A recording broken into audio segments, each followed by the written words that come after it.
Boa noite, queridos companheiros, irmãos e irmãs do Ideal.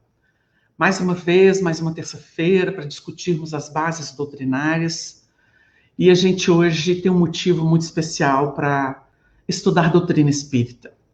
A gente estava conversando com o querido Papa, que nos dá o apoio técnico aí na Rede Amigo Espírita, antes de iniciar o programa, e a gente estava lembrando bastidores do Chico, porque hoje, dia 30 de junho, nós comemoramos 18 anos que ele voltou para a pátria espiritual, da sua desencarnação. E a gente, durante o dia todo, lembrando com esse carinho, com esse respeito, com essa admiração, que nada tem a ver com a idolatria, digamos de passagem, porque nós respeitamos um companheiro que lutou, que se entregou pela causa do Cristo, sem se desviar. O mais bonito do Chico é que o Chico foi tentado de todas as formas. Tentado pelos espíritas, principalmente, tentado pela sociedade, pela mídia, pelo dinheiro, tentado em tudo aquilo que, infelizmente, é um anzol para fisgar os homens. E o Chico, por ter aberto mão da própria vida para que o Evangelho fosse vivido por ele e ele pudesse dividir as eras, acrescentando, enriquecendo, fomentando a compreensão profunda do que é o Espiritismo com Jesus. A ele, no início do nosso programa, nossa reverência e nosso carinho. O Chico não faz falta, porque ele está entre nós. Não somente pela obra dos espíritos que ele intermediou, mas pelos seus exemplos, pelo seu caráter, pela sua fidelidade a Jesus e a Kardec. Nunca aceitando tergiversar, negociar com isso. A gente apenas lembra que Chico Xavier viveu num período com muitos outros expoentes do espiritualismo.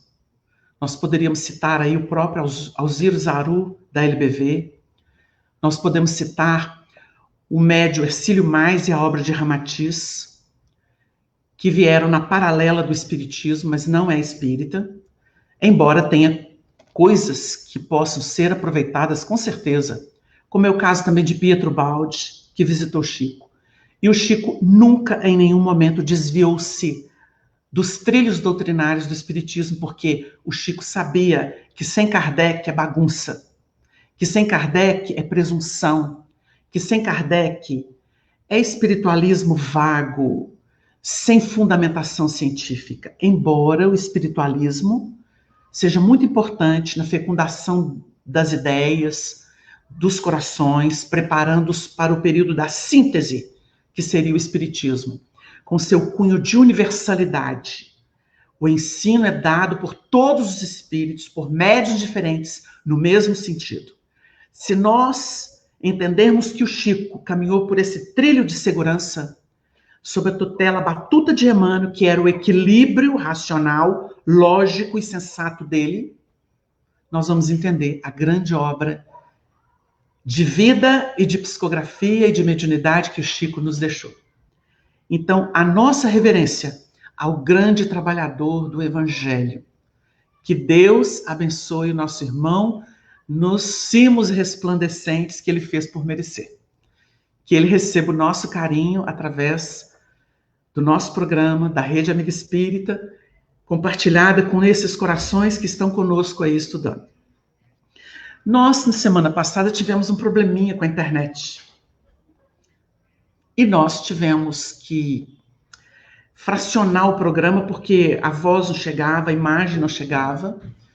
Então, hoje nós nos propusemos voltar com o tema livre-arbítrio. Não pode. Não? Henrique, eu te falei. Só um minuto, gente. Criança é fogo, né? Hoje tem sobrinho aqui. Por favor, não é gente conhecida. Bom, vamos aqui, porque criança não tem jeito, né? Henrique, por favor. Gente, desculpa, tá? Mas criança parece que não entende.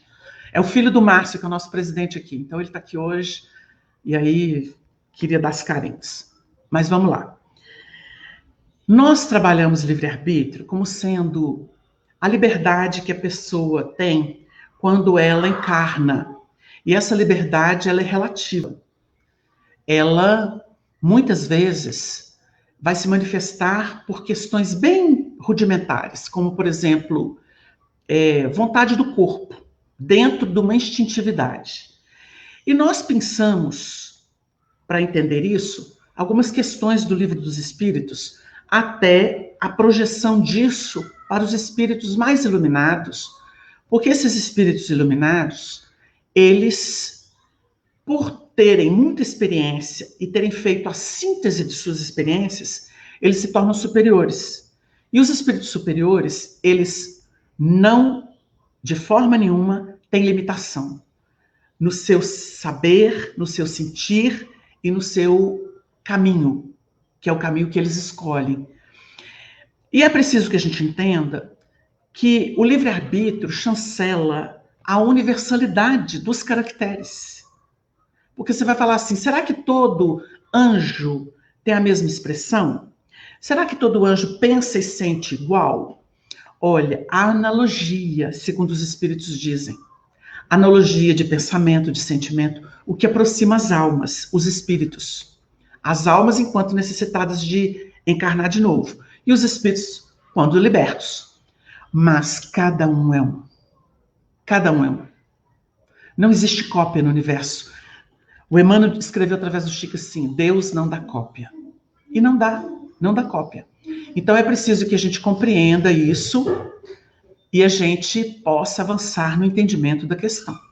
Porque é preciso que o livre-arbítrio seja compreendido como a liberdade da pessoa de ser e de fazer aquilo que ela consegue, que ela alcança, que ela desenvolve de per si. Então, nós que trabalhamos essa ideia do livre-arbítrio, trouxemos aqui algumas questões que foram pensadas para a gente poder refletir sobre a grandeza dos ensinos dos espíritos. Então, olha aqui, a partir da questão 843, que é aquela que fala que o homem tem liberdade de pensar e de agir, porque senão ele seria um robô, que é a base de tudo, nós vamos ver aqui. Olha que interessante. Sobre desde o nascimento, vamos considerar uma vida. Será que existe o livre-arbítrio desde o nascimento? O homem possui isso? Então, os espíritos são tão interessantes que eles colocam assim, a liberdade de agir desde que haja vontade de fazê-lo. O que vocês deduzem disso? Se existe vontade de fazer alguma coisa diferente, é porque a visão, a experiência do espírito se ampliou. Ela se ampliou. Então, nós vamos perceber que esse espírito saiu de um caminho específico e enxergou outro. Ainda que seja uma trilha. Então, desde que haja vontade de fazê-lo. Vocês entenderam o que o processo de atração faz com o espírito? Ele vai ampliando a leitura da vida e conhecendo outras coisas. Nas primeiras fases da vida, quase nula é a liberdade, que se desenvolve e muda de objeto com o desenvolvimento das faculdades. Porque da criança passamos para a juventude, da juventude para a maturidade. Então, vocês vão ver que há um amadurecimento, né? Henrique, não faça isso. Vou chamar seu pai. Gente, desculpa. Então, com o movimento, com o foco mudando, nós temos a ampliação da capacidade do ser. A outra questão, ela fala sobre os obstáculos que as predisposições instintivas estabelecem ao homem nascer.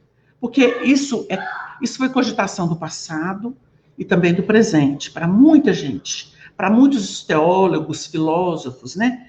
E os espíritos trazem equações maravilhosas, que realmente harmonizam essas potências, porque definem Deus, espírito e matéria. Sem essa definição fica muito difícil entender o ser enquanto homem, porque na verdade é uma alma presa a um corpo, mas o corpo não é a alma, o corpo retrata a alma. E o grande dilema dos filósofos foi separar isso ou entender isso, como a doutrina trouxe.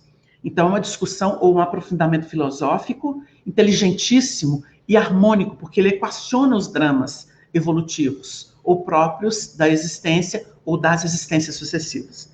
Então, eles dizem assim: conforme seja este mais ou menos adiantado, essas disposições podem arrastá-los à prática dos atos repreensíveis, ou seja, aqueles que muitas vezes serão objeto de censura, de culpa, né, instaurada no psiquismo da pessoa, porque a sociedade vai renegar.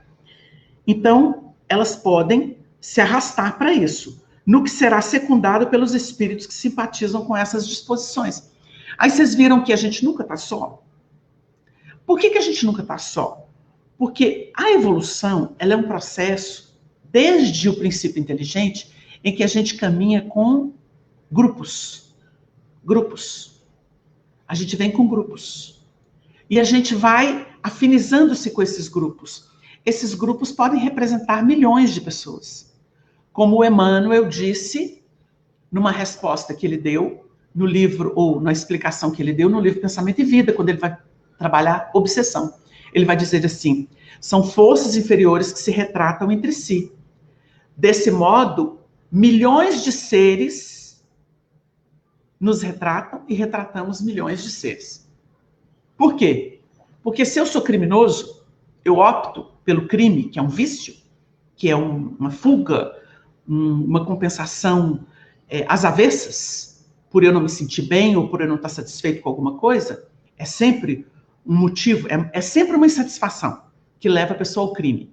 É sempre um incômodo, uma insatisfação. Eu vou encontrar parceiros. Como vou encontrar parceiros se eu quiser a subida? Se eu realmente estiver interessado na minha elevação espiritual. Aí eu vou encontrar os parceiros. Então, tanto para descer quanto para subir, nós temos companhia. Mas a decisão é do indivíduo, como a gente vai ver aqui. Então, não há, porém, arrastamento irresistível. Isso aqui é muito importante ressaltar. Uma vez que se tenha vontade de resistir. Lembrai-vos de que querer é poder. Então, vocês pensem bem, como que a questão é séria? Querer é poder.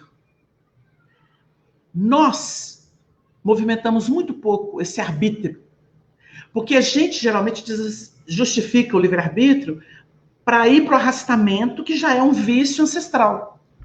E fala assim, mas eu tenho direito. A gente vê os filhos rebeldes com os pais, né? É meu direito, você não me manda, eu tenho vida. Então, é preciso que a gente tenha o senso de que o arbítrio é próprio e eu posso dizer não para uma multidão. Vocês já pensaram no que era o arrastamento de Maria Madalena? E ela venceu aquela obsessão? Porque ela era possessa de 7 demônios, segundo Jesus. E a gente costuma dizer que ela era possessa ou ela estava comprometida e viciada nos 7 centros de força, do genésico ao coronário. Não dá uma ideia? Porque são 7. Então, existem 7 potências que escravizam ela. Em todas as áreas ela estava escravizada. Ela não fez isso numa vida só? Querer é poder. Ela é um exemplo para a humanidade. Ela saiu da obsidiada por 7 demônios, ou daimons, ou obsessores, para a mensageira da ressurreição, numa mesma existência. E tem gente que ainda fica achando que ela e Jesus precisavam fazer sexo escondido, que ela era a preferida dele, quando não vem falar que ele fazia sexo com os discípulos. Porque o povo é muito mal resolvido sexualmente. Ou tem muita reprimenda, ou é muito desgovernado na leviandade, então vê pela própria lente. Então projeta em quem tem elevação, quem já está bem resolvido, os problemas que lhes são peculiares. O problema todo de leitura da Terra é transferência. Vocês sabiam disso? A gente só é capaz de ler segundo o que tem. Então o livre-arbítrio vai mostrar que eu posso resistir. Ou seja, aqui está uma questão do livre-arbítrio que a gente não pensa. A minha capacidade de resistir ao que todo mundo faz, aquilo que me propõe, e não me deixar arrastar por isso.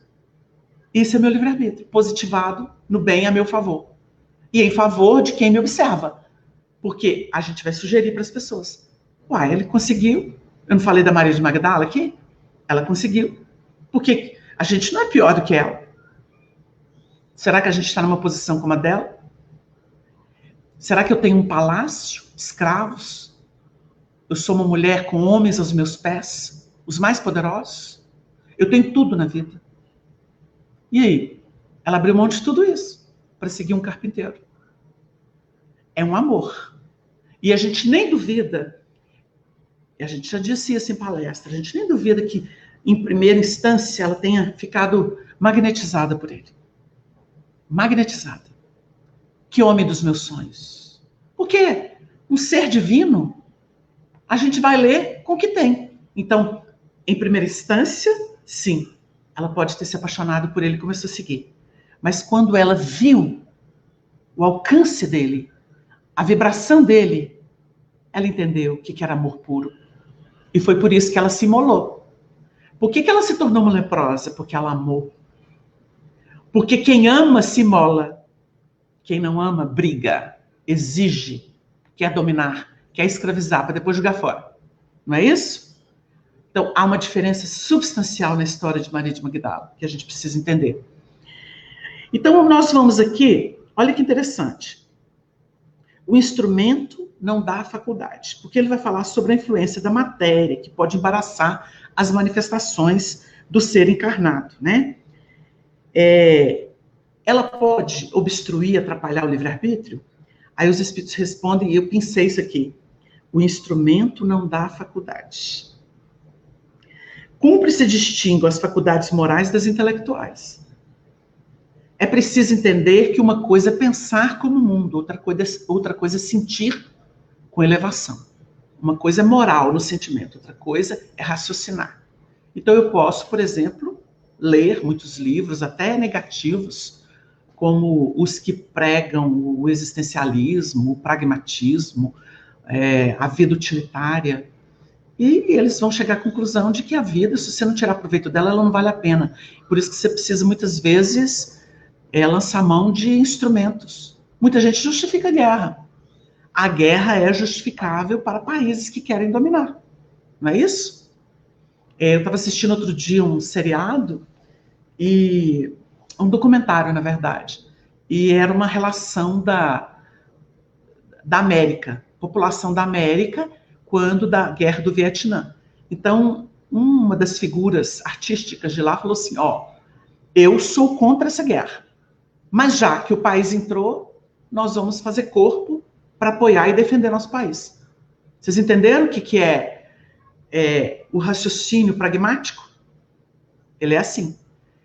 Isso é mais ou menos assim. O meu filho realmente cometeu um crime, mas é meu filho. E, embora eu não concorde que ele tenha feito isso, eu vou escondê-lo.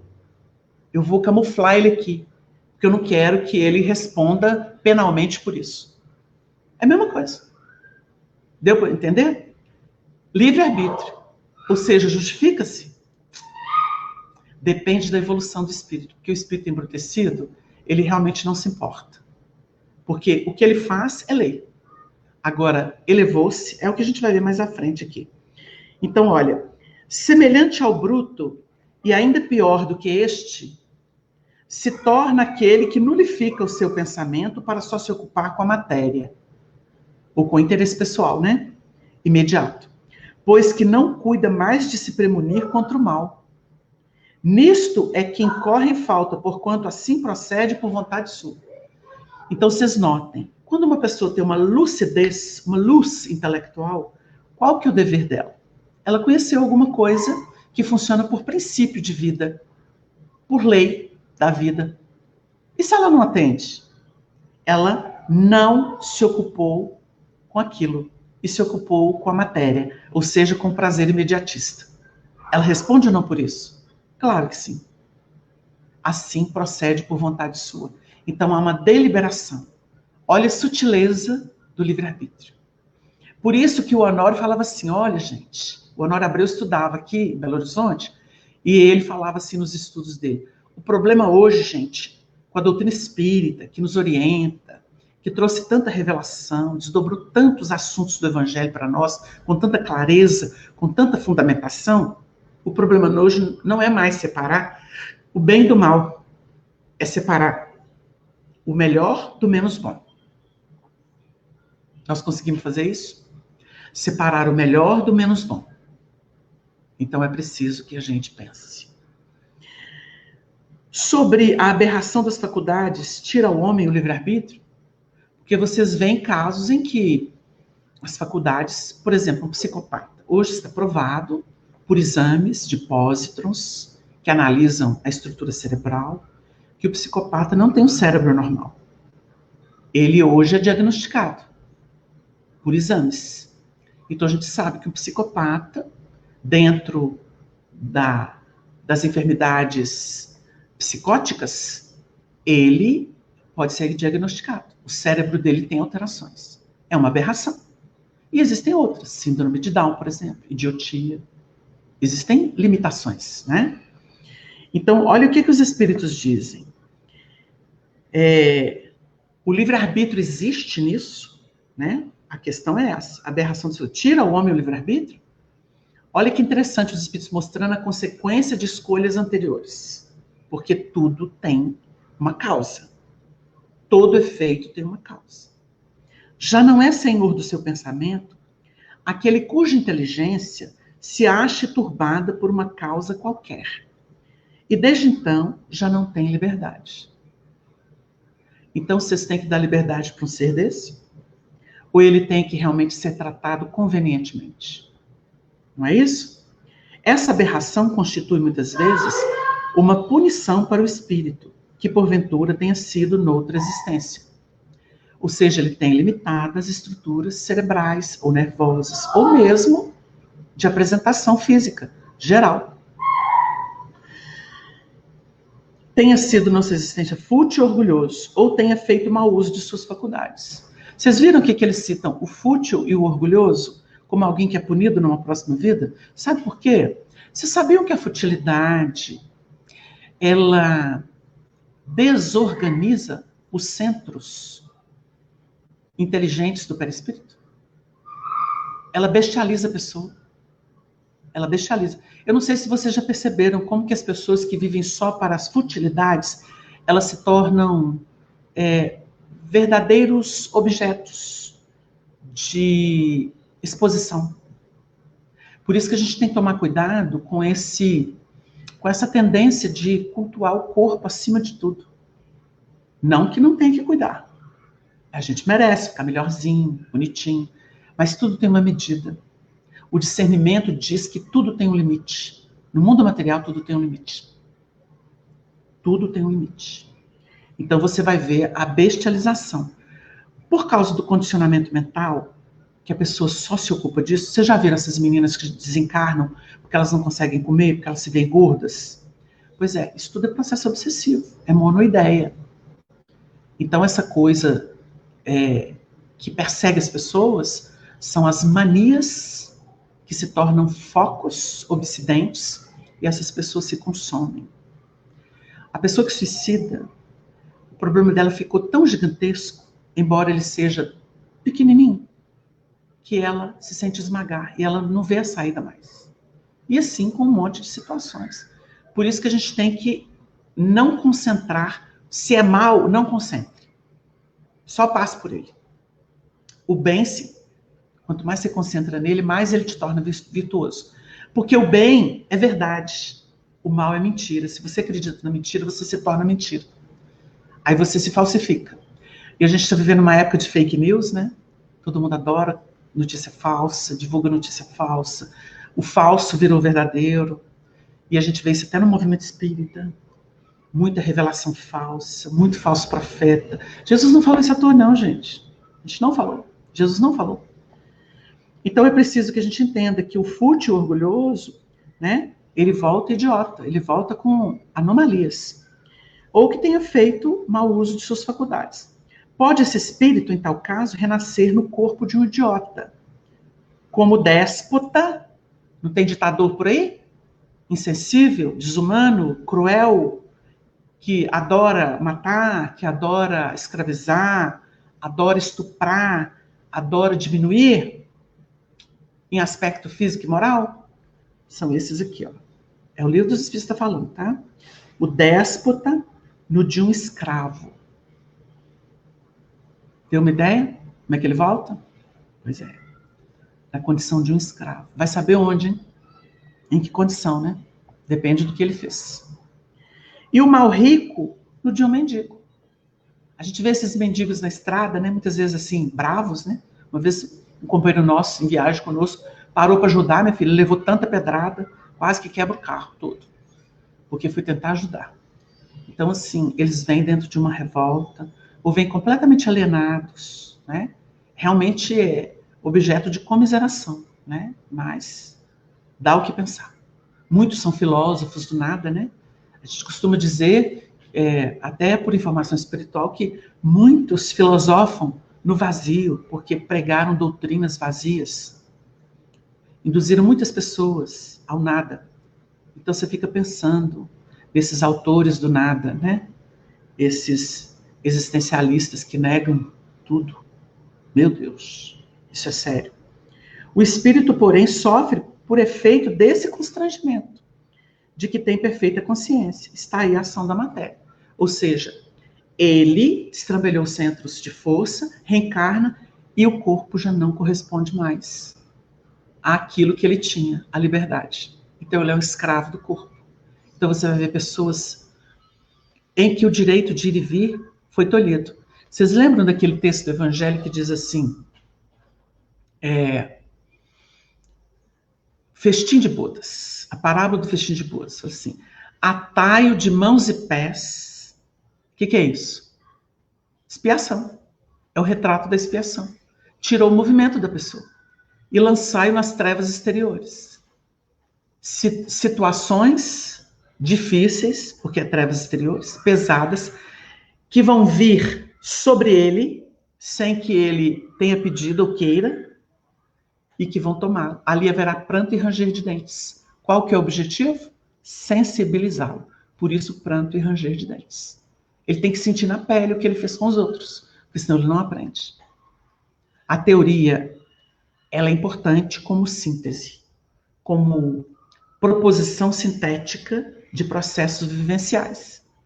Mas se a pessoa não sentir, ela não sabe. Ela está informada, mas se ela não sentir, ela não sabe. Por isso que a gente reencarna muitas vezes. E a gente tem uma gama de reencarnações e vai trabalhando possibilidades que vão se associando e dando à pessoa uma estrutura moral. A estrutura moral é a estrutura de vivência. É aquilo que decorre da vivência, da experimentação. Isso é o moral. E os conceitos vêm, eu posso raciocinar, escrever sobre eles, falar sobre eles. Mas se eu não sinto, ele não tem vibração. Vocês já viram muitas pessoas que falam e que você não sente firmeza? Outros, poucas palavras que falam, faz vibrar a alma. É porque são as pessoas que têm autoridade no que fazem. O Chico emocionava as pessoas com poucas palavras. Muitas pessoas choravam conversando com o Chico, de emoção, por causa da autoridade moral do Chico. E tem muita gente que discute o que nem existe. Fica aí no nadismo discutindo, criando polêmica, divisão, né? Sensacionalismo. Aí você olha essas pessoas. Porque é o seguinte, se você está falando de doutrina, muitas vezes a gente é igual um disco de vinil ou um papagaio repetindo o texto que ouviu, né? Então você vai lá e fala. Agora, é diferente quando você raciocina sobre aquilo, você começa a se envolver emocionalmente com aquilo. Então você fala, aquilo tem uma carga vibratória. Por isso que o Evangelho de Jesus tem uma vibração extraordinária. A gente vai estudar Jesus, a gente fica impregnado do amor, da sabedoria. Porque não é só o conjunto de palavras que foram anotadas pelos discípulos, é a força moral de um espírito puro. É outra história. Então você vem na codificação, você fica embevecido. Aquilo assim faz uma revolução nas ideias, nos sentimentos. Vai depender muito do que você tem e do que você estruturou internamente. Mas é sempre uma riqueza. Por isso que a gente não evolui se você não se envolve com esses projetos, com esses ideais. Mas não somente pelas ideias, no raciocínio, também na adesão do sentimento. Porque isso muda a vida da gente, clareia. Depois que você se torna autônomo, você não quer mais ser escravo. E essa libertação é um processo crescente.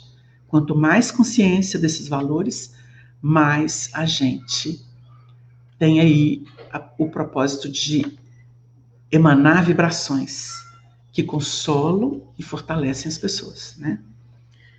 Tem um amigo querido de Los Angeles que me mandou hoje uma entrevista de um padre falando sobre os girassóis. Eu achei tão lindo que eu fiquei emocionado. Porque é a questão da solidariedade, né? Do dar a mão um para o outro. Quando a gente é sincero mesmo e enxerga um ao outro sem capas, sem vaidade, sem presunção, sem querer tirar proveito uns dos outros. Então ele mandou para mim até como uma forma de falar da gente, né? Da amizade da gente, do carinho da gente. Porque nos estudos, um girassol, ele nunca, só quando ele seca que ele olha para baixo. Quando chove, quando não tem sol, no máximo, eles olham um para o outro. E aquilo é um processo de passar energia um para o outro, para eles não caírem. E aquilo é um negócio muito bonito, né? É uma ideia muito linda. É o que define a fraternidade. A fraternidade é olhar um para o outro. E a gente vê e passar o que tem. Um troca com o outro. É muito bonito isso. Isso que a gente está fazendo aqui é o trabalho do girassol. Porque a gente não tem a elevação do Chico, a gente não tem o mérito que o Chico alcançou, a gente não tem a elevação de Jesus que está acima do Chico, né? Então a gente olha uns para os outros assim, vão falando das nossas lutas, das nossas descobertas espirituais, dos sonhos que a gente tem. Isso é um girassol comunicando energia para o outro. É isso que a gente está fazendo. E a gente agradece com amor a esse companheiro querido, que está nos acompanhando aí com certeza. Nós temos aqui a questão de, por exemplo, servirá de escusa aos atos reprováveis o ser devido à embriaguez e à aberração das faculdades intelectuais? Então vamos supor que uma pessoa estava drogada, que ela estava alcoolizada, que ela estava alterada por alguma substância, né? O organismo dela não estava normal. Aí ele pergunta assim, se servirá de escusa isso, ou de desculpa, né, o álibi. Mas eu não estava são. Você tem que ver que eu não estava são, porque tem marido que bate na mulher, né? Fala assim, mas eu estava bêbado, eu não estava são. E aí?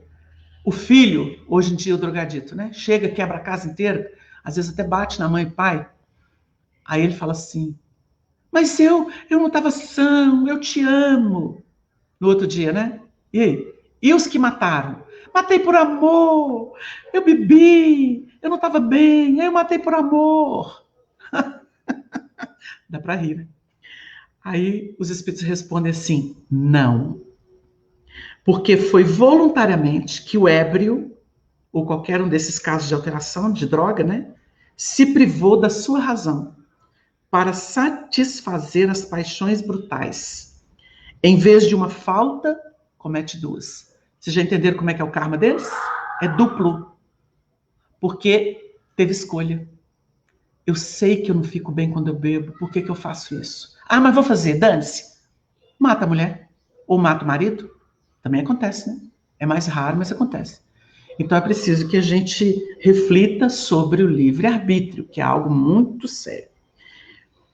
Então, o estado de selvageria, nós vamos estudar ele aqui, porque nós falamos que será que o selvagem tem escolha? Nós já fizemos um resumo, mas olha que interessante. O que predomina, o instinto ou o livre-arbítrio no selvagem? Todo mundo sabe, né? O instinto. O que não impede de agir com inteira liberdade no tocante a certas coisas. Ele pode caçar nas águas, pegando peixe, ou ele pode caçar nas árvores, pegando pássaros. Ou, mais dentro da mata, pegando outras coisas, né, para comer. Isso não é livre-arbítrio? É. Ele pode optar por dormir numa caverna ou ao relento. Isso é a escolha dele. E ele vai sentir. Porque ele vai sentir onde tem mais perigo ou não. Isso é um instinto. E ele compara, aplica como a criança essa liberdade às suas necessidades, e aí ela se amplia com a inteligência. Porque na medida em que ele vai conhecendo as coisas e dominando, ele vai podendo ter outras escolhas. A gente explicou isso na semana passada. Conseguintemente, tu que és mais esclarecido do que um selvagem, também és mais responsável pelo que fazes do que um selvagem o é pelos seus atos. Claro. Então, nós estamos estudando a parábola às quintas-feiras, pela rede TV Nova Luz, e também transmitida pela Rádio Amigo Espírita, ou Rede Amigo Espírita, nós estamos estudando a parábola do servo vigilante. Na culminância dela, nós vamos estudar exatamente o que é o servo e o que é o senhor. Olha como é que os temas da doutrina se envolvem com os temas do evangelho. Porque são indissociáveis. Porque a moral, que a inteligência científica, filosófica do espiritismo traz, é a mesma moral que Jesus definiu com seus exemplos e ensinos na Terra. Não tem outra, porque ela é superior a tudo que a Terra já viu. Tudo. Você pode falar qualquer nome. A moral do Evangelho está acima de todas, porque ela é completa. Porque ali nós temos um espírito puro, de A a Z. Aí nós tivemos espíritos notáveis, avatares, como dizia o Chico. E o Chico, no tempo dele, ele dizia assim: embora meu respeito profundo aos avatares que sempre existiram no mundo, para mim, pessoalmente, nunca existiram iguais aos mártires cristãos. Nunca existiu para mim maiores que os mártires cristãos. Pelo seu cunho de amor e caridade, mesmo aqueles que lhes fazia tanto mal. O Chico deu uma ideia ou não deu? Deu ou não deu? Uma coisa é você ser iluminado e buscar o nirvana. Uma coisa é você ter compaixão, né? Muito bonito até, muito bonito. Outra coisa é você suar a camisa e se gastar pelos semelhantes. É isso que o Chico quis dizer. Tudo é muito bonito no mundo. Gente, que exuberância da sabedoria de um Zoroastro na Pérsia, estudando as estrelas. Que coisa magnífica aquele homem. Aquele homem deve estar sei lá para onde, talvez em Sírios, porque já era grande lá atrás. Deve estar em Sírios. Imagina a grandeza mística daquele homem. Para falar de um. Agora, Jesus, na manjedoura, partindo da terra, nos braços da cruz, incomparável. Incomparável. Pedindo a Deus que perdoasse os homens, porque eles não sabiam o que faziam. Fazemos até hoje, né? A gente crucifica Jesus até hoje. De outra forma, nós crucificamos. Então é preciso pensar. É muito bonito o que nós temos com os espíritos. Então nós temos aqueles que são castigados com poucos açoites e aqueles que são castigados com muitos açoites. Há uma gradação. Se a gente pegar a escala espírita, ela é chave para tudo. Você vai pegar desde o espírito impuro ou imperfeito, até o puro. Allan Kardec faz uma classificação de 5 negativos e 5 positivos, para criar um referencial. Você vai entender o degradê da responsabilidade. Bonito, né? Bom, a posição, isso aqui é de muito valor para a gente refletir. Será que a posição social, ela pode criar obstáculo à liberdade dos atos da pessoa?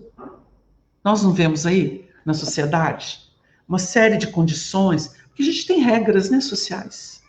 Algumas admiráveis, outras porcas, levianas, insensatas.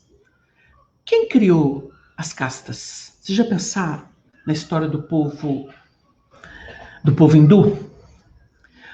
As castas hindu? Aquilo é o orgulho estampado dos que vieram de Capela. Vocês já pensaram no preconceito dos hebreus? O orgulho deles, o preconceito em relação ao gentio?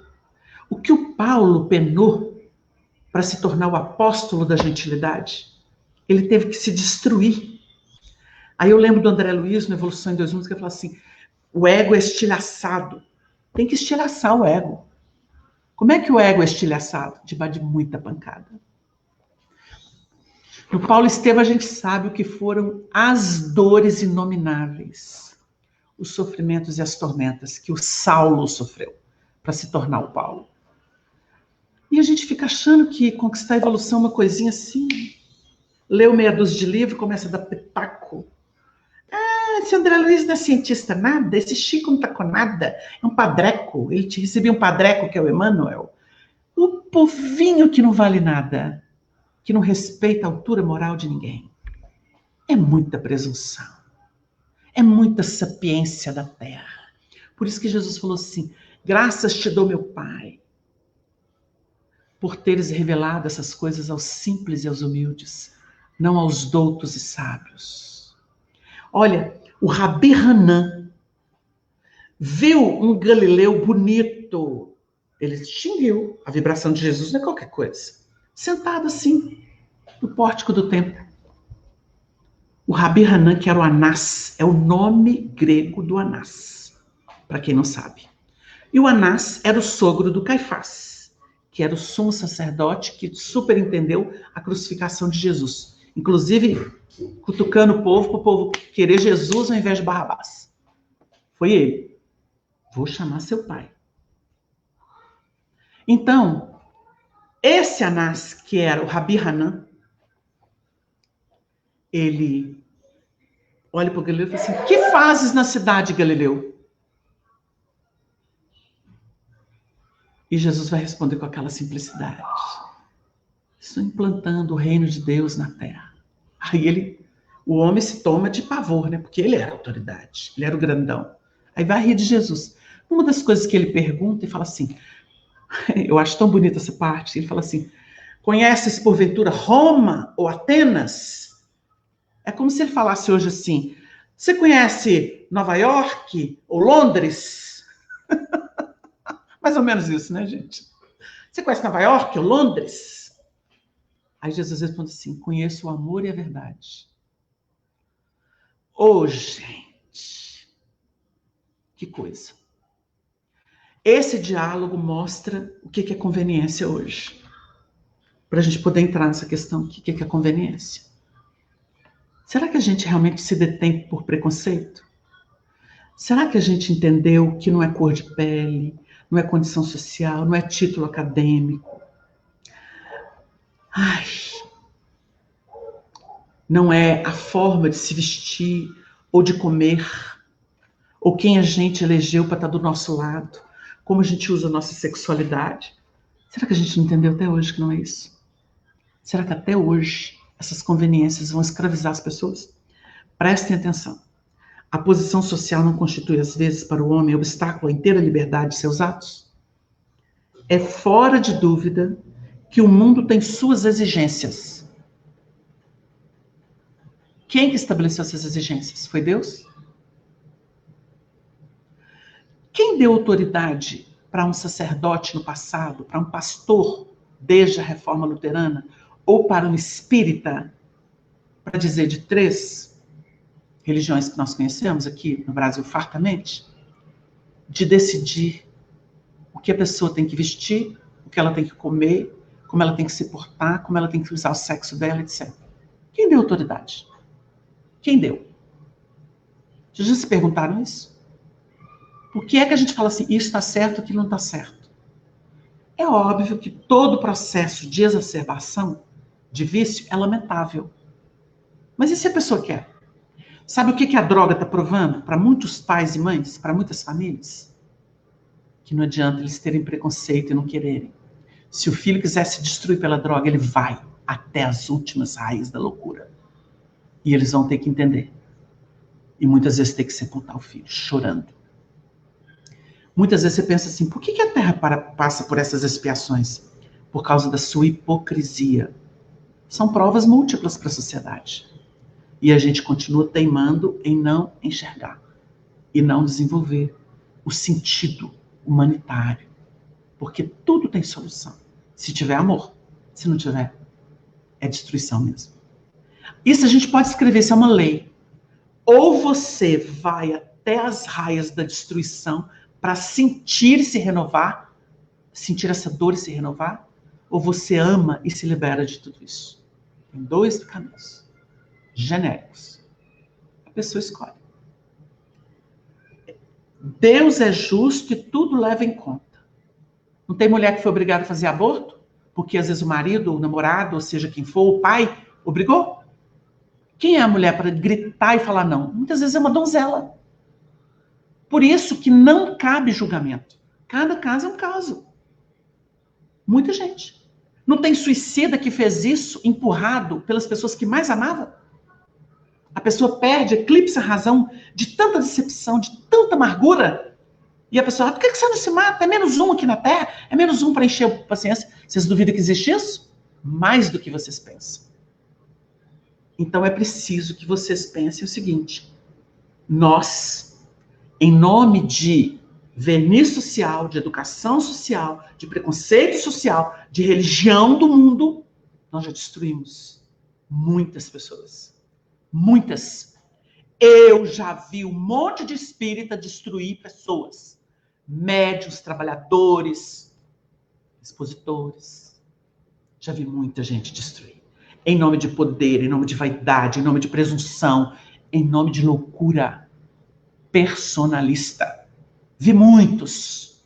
Muita gente nobre ser espezinhada e maltratada. O Arnaldo me contava cada caso do Chico. Cada caso. E eu vou contar um hoje inédito. O Arnaldo me contou que o pessoal do Sul sempre foi muito preconceituoso, né? E era uma pessoa que queria ser presidente de uma federação do Sul. O Arnaldo disse que quando esse pessoal chegou em carros luxuosos, assim, lá em Pedro Leopoldo, no período de pobreza ainda, década de 50, chegou com esses carros, se hospedaram, aí foram ver o Chico e tudo. E ele acompanhou. Ele estava de folga, estava dormindo lá no quarto com o Chico, ele dormia no quarto com o Chico, na cama que era do irmão do Chico. E o irmão dormia com as irmãs. E ele, durante anos e anos, essa cama era dele. Ninguém conheceu mais intimamente o Chico do que Arnaldo Rocha. Porque ele dormia com o Chico, no mesmo quarto, durante anos e anos e anos e anos. Era a cama dele. A irmã dele, Lucília, me levou no quarto e falou assim, era aqui, meu filho. Arnaldo dormia na cama do André e Chico dormia aqui. Era aqui que eles dormiam. Anos. Ele era um filho, é que nem irmão nosso. Era filho do nosso pai, irmão nosso. O Arnaldo sempre foi tratado como nosso irmão. A Lucília me contou isso na casa dela, onde o Chico viveu e que o Arnaldo dormiu. Então ninguém tem mais intimidade com o Chico do que Arnaldo. Porque ninguém dormiu com o Chico, só Arnaldo. E por isso que eu fico vendo esses palpiteiros por aí, achando que é dono do Chico, não sabe nada. Sabe nada.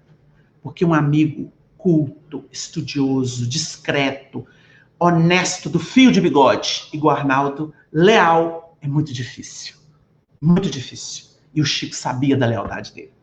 E foi o confidente do Chico. Então, Arnaldo me contou que nesse dia, em homenagem ao Chico, eu estou contando isso.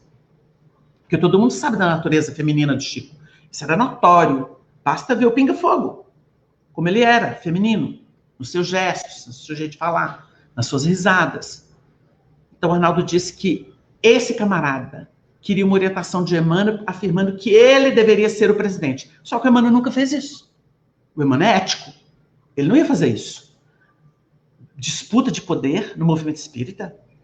Então, diz o Arnaldo que esse camarada fizera prece. Aí o Chico psicografou. Antes de ir embora, esse camarada chegou perto do Chico, o pessoal já estava dispersando, e o Arnaldo de olho, porque o Arnaldo ficava igual um cão de guarda, olhando se o Chico precisasse de alguma coisa de longe. Porque ele não grudava no Chico. Ele queria prestar serviço e ele ficava ali, atento. Porque Arnaldo foi general, comandando exércitos em muitas vidas. Então, era um camarada espetacular. Tinha olho de águia. Via canalha longe, né? Tanto que um espírito falou para o Chico que ele tinha faro para carniça. Para vocês entenderem o que era Arnaldo. Ele sabia onde tinha complicação. Nesse dia, ele viu o camarada presunçoso, que não recebeu o que ele queria, cochichou alguma coisa no ouvido do Chico. E o Arnaldo, que conhecia o Chico com uma palma da mão, viu que o lábio do Chico tremeu. E o Arnaldo me explicou que quando o Chico tremia o lábio, é porque ele estava muito constrangido. Alguma coisa o feriu na alma. E ele tremeu o lábio. Ele deu uma resposta evasiva para o homem, e o homem foi embora. Foi embora. Eu não sei, porque o Arnaldo não revelou o nome da pessoa. E mesmo que eu soubesse, eu não falaria. Mas eu não sei, ele só me contou o fato. E aí, quando o povo foi embora, despediu, aí ele deixou o Chico descansar um pouquinho. Quando foi mais tarde, ele falou assim: Augusto Zura, não é por curiosidade, não, é porque eu te conheço. Você ficou muito sentido com aquele nosso irmão, fulano de tal, quando ele cochichou alguma coisa no seu ouvido. Você quer dizer o que foi ou não? Ele falou assim: vou dizer sim, Naldinho. É porque ele abaixou-se e falou para mim assim: Chico, você é carne ou peixe? Aí o Arnaldo olhou, bravo, e o Chico disse assim: meu filho, eu falei com ele que eu não entendi aquilo. Aí ele perguntou assim: mas você entendeu, né, Augusto Zura? É, meu filho, eu sei. Eu sei o pensamento malévolo dele. Mas eu preferi dizer que eu não entendia. Debulhando para vocês, o homem perguntou para o Chico assim: você é homem ou é viado? É isso que o homem perguntou para o Chico. Estou contando para vocês como que esse verniz social, ele pode ser muitas vezes completamente leviano e maléfico. Maléfico. Porque as pessoas acham que o dinheiro, a postura, a posição pode dar poder para elas. Ou mesmo que não tenha nada, o orgulho, né, leva. Então esse aqui, ó. Deus leva tudo em conta. Se não foi por mal, como o caso que nós contamos, uma pessoa que é obrigada a fazer uma coisa que nem quer, mas ela não tem escolha, ela é escrava de um sistema, de circunstâncias, é claro que tem atenuante. Se as nossas leis veem isso, imagina de Deus. Deixa-vos, entretanto, a responsabilidade e nenhum esforço empregares para vencer os obstáculos. Se a pessoa tentou e não conseguiu, é uma coisa. Agora, se ela não fez nenhum esforço e simplesmente se entregou, ela tem responsabilidade. Vocês entenderam o que é livre-arbítrio? Olha a beleza desses textos. Olha a harmonia desses processos explicados pela doutrina dos espíritos. Então, quando a gente pensar em livre-arbítrio, a gente pensa assim: ele se desenvolve, se amplia, na medida em que a experiência nos visita por dentro. Aí você vai conseguindo definir caminhos, sentir as equações, ver novas paisagens, novos panoramas. É isso que a espiritualidade está fazendo conosco. Os espíritos estão nos pegando assim, ó, porque a gente entra na onda mental dos espíritos que escreveram, que nos ensinaram a doutrina. Aí você entra na onda mental deles e eles conseguem, de alguma forma, te iniciar naquilo que é a realidade deles. Que é a maturidade, que é a evolução, que é a pureza, que é a visão de conjunto. Os espíritos não veem um probleminha aqui, um probleminha, eles veem o conjunto e conseguem explicar por que é que essa manifestação veio, por que é que essa prova existiu, por que é que essa expiação fez. E eles têm visão de conjunto. E é isso que o espiritismo é. O espiritismo não é um binóculo, o espiritismo é uma visão cósmica da vida. E é por isso que a gente precisa estudar com muito carinho, cotejando os textos, procurando harmonizá-los, para a gente não cair nas esparrelas dos falsos cristos e falsos profetas. Quanta vaidade existe nesse mundo. Quanta vaidade. Já dizia o Eclesiastes. E é preciso se munir contra o excesso disso. Porque um pouquinho de vaidade faz muito bem, né, gente? Já pensaram se estivesse aqui desgrenhado, fedorento, sem cuidar de nada? Então, tem que ter um pouquinho de vaidade. O excesso é que é o crime, tá bom? Mas vamos discernindo, porque o discernimento é fruto disso aqui, ó, do livre-arbítrio. O livre-arbítrio vai permitindo que você conheça as coisas e comparando as coisas, e você vai tirando a dedução daquilo. A gente não precisa enfiar a cara em tudo para poder aprender. A gente pode aprender com as pessoas, observando a vida, somando os valores, as nossas incursões, né? Você quer ver se uma água está fria, você bota só o dedinho do pé lá nela. Ai, está gelada. Ai, está gostosa. A gente pode medir as coisas. Entendeu? A gente chega a cara na janela para ver se está frio mesmo ou se está suportável. Então é isso. O livre-arbítrio permite que você dê um toque, mas não entra de cabeça, não. A gente só entra de cabeça naquilo que é bom, útil e verdadeiro, que são os crivos de Sócrates. Então é isso aí. Nós agradecemos a todos vocês. Pedimos a Deus que abençoe cada coração, que todos possam ter um final de noite maravilhosa e que a festa espiritual do Chico possa nos alcançar em suas vibrações de luz, porque é muita gratidão a ele, né? Paz e alegria para todos. Muito obrigado. Boa noite.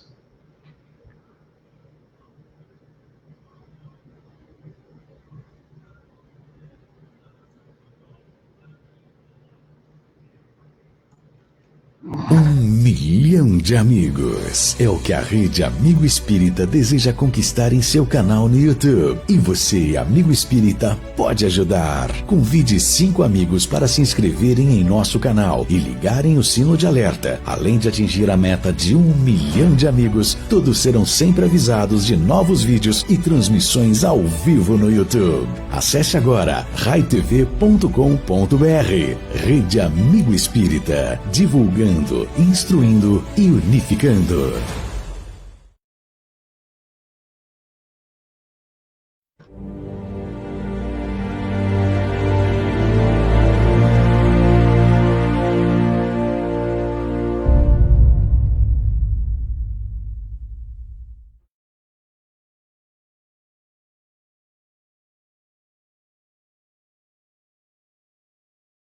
E Papa?